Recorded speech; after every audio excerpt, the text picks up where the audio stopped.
Welcome to Tenor Tech, where I solve the problems you didn't even know you had. You start by ensuring Roblox Studio is installed and you're signed in. Open a new place. This is where you add a custom background. Next, import your background asset, a 1920x 1080 PNG or JPG under 5 MB. Roblox handles these reliably. Once done, create a new decal via the Asset Manager and upload your image. Make sure to name it clearly because you will reference that name in scripts and properties. This gives you the asset ID for the next steps. Now you place the background. Choose a sky object for world backgrounds or a screen GUI image label for UI overlays. For sky, set the skybox textures using the uploaded asset ID for the correct faces.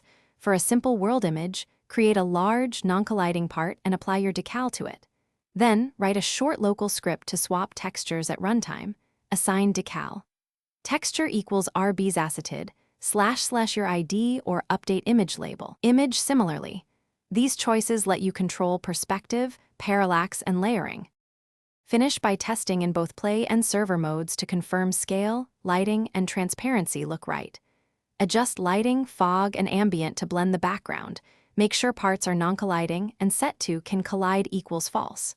Optimize performance. Reduce resolution to 0. 5. Enable streaming or use compressed JPGs if memory spikes.